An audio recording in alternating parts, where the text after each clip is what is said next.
അതുകൊണ്ട് തന്നെയാ ഈ വിഷയത്തിൽ ചില ആളുകൾക്ക് സംശയമുണ്ടായതും. മറഞ്ഞ മയ്യത്താണെങ്കിൽ ആ മയ്യത്തിന് നമ്മൾ നമസ്കരിച്ചാൽ ആ മയ്യത്തിലേക്ക് നമ്മളെ പ്രാർത്ഥന എത്തുമോ? അങ്ങനെ നമസ്കരിക്കാൻ പറ്റുമോ? ഇന്ന് മറഞ്ഞ മയ്യത്തിന് വേണ്ടി നമസ്കരിക്കുന്ന ഒരുപാട് സന്ദർഭങ്ങളുണ്ട്.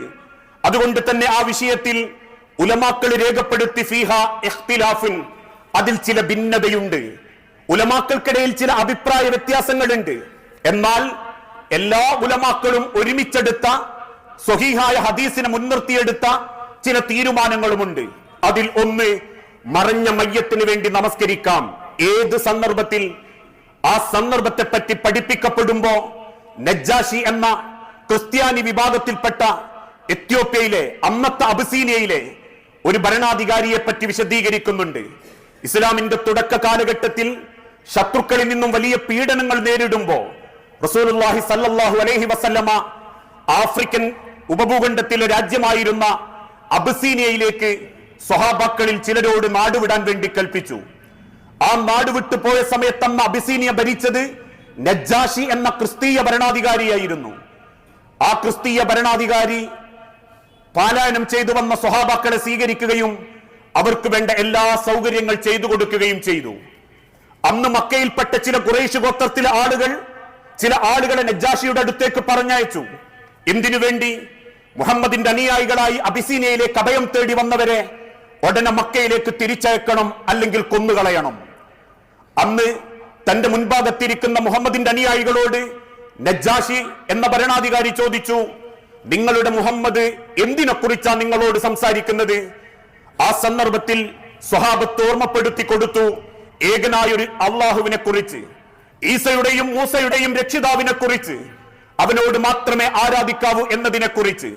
അത് കേൾക്കേണ്ട താമസം നജ്ജാഷി അവിടെ വെച്ച് പ്രഖ്യാപിച്ചു, ഈ വചനങ്ങൾ എന്റെ തൗറാത്തിലും ഞാൻ കണ്ടിട്ടുണ്ട്, ഇഞ്ചീലിലും ഞാൻ കണ്ടിട്ടുണ്ട്. അതുകൊണ്ട് ഒരിക്കലും മുഹമ്മദിന്റെ അനുയായികളെ ഞാൻ തള്ളിവിടുകയില്ല. മുഹമ്മദിന്റെ മാർഗത്തോട് ഞാൻ ചേർന്ന് നിൽക്കാൻ ആഗ്രഹിക്കുന്നു.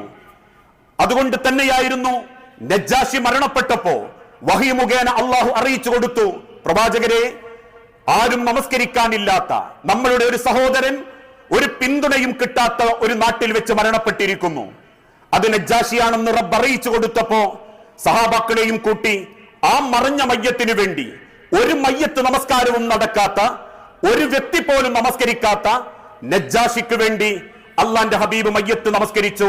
അത് മാത്രമേ റസൂലുള്ളാഹി സല്ലല്ലാഹു അലൈഹി വസല്ലമയുടെ ജീവിതത്തിൽ മറഞ്ഞ മയ്യത്തിന് വേണ്ടി നമസ്കരിച്ചിട്ടുള്ളൂ. മറ്റൊരു ബന്ധം കൂടി നജ്ജാഷിയുമായിട്ട് അള്ളാഹുവിന്റെ ഹബീബിനുണ്ടായിരുന്നു. ഹിജ്റ പോയ ആ കൂട്ടത്തിൽ അബൂ സുഫിയാന്റെ മകൾ റംല റളിയല്ലാഹു അൻഹയും ഉണ്ടായിരുന്നു. ആ പേരറിയപ്പെടുന്നത്, റംല റളിയല്ലാഹു അൻഹാന്റെ പേര് ഉമ്മു ഹബീബ എന്നറിയപ്പെട്ടിരുന്നു. കല്യാണം കഴിച്ചത് ഉബൈദ് റളിയല്ലാഹു അൻഹു. രണ്ടുപേരും റസൂലുള്ളാന്റെ വാക്ക് പ്രകാരം അബിസീനിയയിലേക്ക് നാടുവിട്ടു. പക്ഷെ അബിസീനിയയിൽ എത്തിയപ്പോ ഉബൈദ് അവിടെയുള്ള നസാറാക്കളുടെ ആഘോഷം കണ്ട് ക്രിസ്തീയ മതത്തിലേക്ക് മാറി. അവിടെ റംല റളിയല്ലാഹു അൻഹ അഥവാ ഉമ്മു ഹബീബ റളിയല്ലാഹു തആല അൻഹ ഒറ്റപ്പെട്ടു. ആരും സഹായിക്കാനില്ലാത്ത അന്യനാട്ടിൽ, സംരക്ഷിക്കാൻ ആളില്ലാതെ ഒരു മുതിർന്ന സ്ത്രീ സങ്കടപ്പെടുന്നുണ്ട് എന്ന് റസൂലുള്ളാഹിനെ നജ്ജാഷി വിവരമറിയിച്ചപ്പോ അള്ളാന്റെ ഹബീബ് നജ്ജാഷിയോട് ഓർമ്മപ്പെടുത്തി, നജ്ജാഷി, എനിക്കു വേണ്ടി നിങ്ങൾ ഉമ്മു ഹബീബായ്ക്ക് മഹർ കൊടുക്കണം. എന്നിട്ടൊരു പോറലുമില്ലാതെ അവരെ നിങ്ങൾ മദീനയിലേക്ക് തിരിച്ചയക്കണം.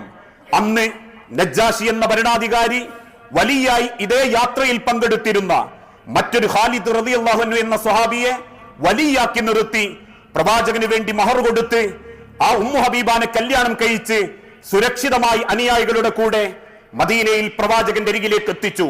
ഈ ചരിത്രത്തെ മുൻനിർത്തിയിട്ടായിരുന്നു കൊറോണ കാലഘട്ടത്തിൽ ഗൾഫ് രാജ്യത്തു നിന്നും നാട്ടിലേക്ക് വരാൻ പറ്റാത്ത ആളുകൾക്ക് വാപ്പാനെ മഹർ കൊടുത്തേൽപ്പിച്ച്, വാപ്പാനെ വിലായത്ത് അല്ലെങ്കിൽ വാപ്പാക്ക് ഏൽപ്പിച്ചു കൊടുത്ത് വാപ്പ മക്കൾക്ക് വേണ്ടി, വേണ്ടപ്പെട്ട വിശ്വാസികൾക്ക് വേണ്ടി അങ്ങനെയും നിക്കാഹ് നടക്കാമെന്ന് ഉലമാക്കൾ രേഖപ്പെടുത്തിയത്. അത് ഈ സമൂഹത്തിൽ നടപ്പിലാക്കിയപ്പോഴും ചില ആളുകൾ കൊഞ്ഞനം കുത്തി ഭൗതികവാദികൾ, മുജാവഹാബികൾ എന്നൊക്കെ ആക്ഷേപിച്ചിട്ടുണ്ടെങ്കിലും അന്ന് അള്ളാന്റെ ഹബീബിന് വേണ്ടി എത്യോപ്യയിൽ വെച്ച് മഹർ കൊടുത്തതും കല്യാണത്തിൽ വലിയനോട് ഏറ്റുപറഞ്ഞതും പിന്നീട് ഒന്നും തൊടാതെ, ഒരു സ്പർശനമോ നോട്ടമോ നോക്കാതെ സുരക്ഷിതമായി റസൂലുള്ളാഹിക്ക് വേണ്ടി സ്വീകരിച്ച് റസൂലുള്ളാഹിക്ക് വേണ്ടി മദീനയിലേക്ക് എത്തിച്ചു കൊടുത്തത് നജ്ജാശി എന്ന ഭരണാധികാരിയായിരുന്നു. അതും സ്വഹീഹായ ചരിത്രമാ. ഈ ചരിത്രത്തിന്റെ അടിസ്ഥാനത്തിലാണ് നജ്ജാശി എന്ന ഭരണാധികാരിക്ക് വേണ്ടി അള്ളാന്റെ ഹബീബ് മയ്യത്ത് നമസ്കരിച്ചത്. ഇതാണ് ഒന്നാമത്തെ അഭിപ്രായം. രണ്ടാമത്തെ അഭിപ്രായം, അള്ളാഹുവിന്റെ ഹബീബ നബി തങ്ങൾ ഇതല്ലാത്ത ഒരു മറഞ്ഞ മയ്യത്തിനും നമസ്കരിച്ചിട്ടില്ല. മക്കയിൽ നിന്നും യാത്ര പോകുന്ന പല സ്വഹാബത്തും യമനിലും പേർഷ്യയിലും വെച്ച് മരണപ്പെട്ടു എന്ന് കേട്ടു.